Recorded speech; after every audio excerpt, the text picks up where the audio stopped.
Hi everyone, my name is Adam and I'm going to hopefully show you how to fix your garage door opener. This is the back of a LiftMaster. It has a circuit boards and power board attached to it, and the problem with this one was after a while the remote wouldn't work unless you got really close, and then even then it wouldn't work. I tried putting on a new wire, a longer antenna. That seemed to work for a month or two, and then it stopped working again. I noticed once if I went up to it and just banged the side of the whole unit when this was attached to it, banged the side, then the remote would work again. So that told me there was probably a broken connection somewhere, or a weak connection. Incidentally, to get this part off of your garage door opener, you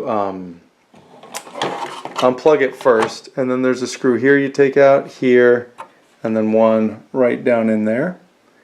And you're going to have to disconnect these wires too. And I color coded mine.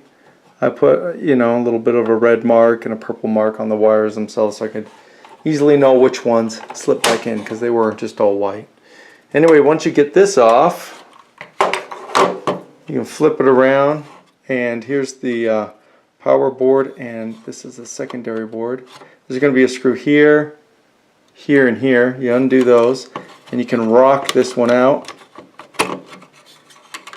and then there's the board that's bad. You see the antennas attached to it right there. Here's a little learn button that you push. Anyway, so on this board, I was inspecting it for a while. I tested all the capacitors, they were all good. And on the solder side, I noticed, which pins are they? Right here, these pins, since I banged it and then all of a sudden it did work, I wanted to look at all the connections. And visually looking at all these, they looked fine. I didn't see anything wrong with them, but I tried a magnifying glass, still couldn't see it, but a macro lens on my iPhone did work. So I'm going to jump to this camera and show you what it looks like when the connections here are broken. Okay, here's the pins, and you can see they come through onto the solder side of the board. And right here, you see this line right about there? That's a broken connection. You see right here? That's a broken connection too. And they're almost unnoticeable. But this should be smooth all the way up. All of these have a little hairline crack in them.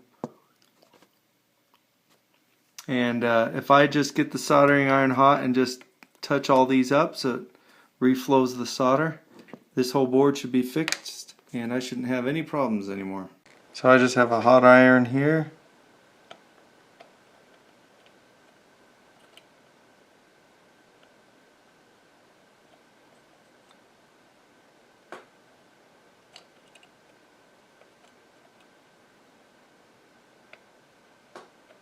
Just retouching them all and making sure I didn't bridge any, and that should be good. I'm going to pop this back in, put it all together, and we should see if this works. Okay, here we are on the back.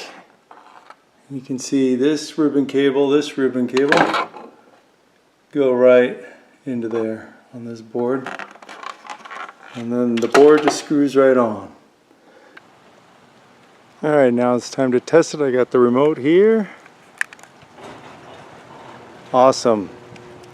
So if you have this problem, check your solder connections, and I would touch them up even if you don't see the crack, because it is tiny. And then in the description of this video, I'll keep it updated. You can ask if it's still working several months later, because sometimes these YouTube videos get old, but I'll keep you updated. Thanks for watching. Bye.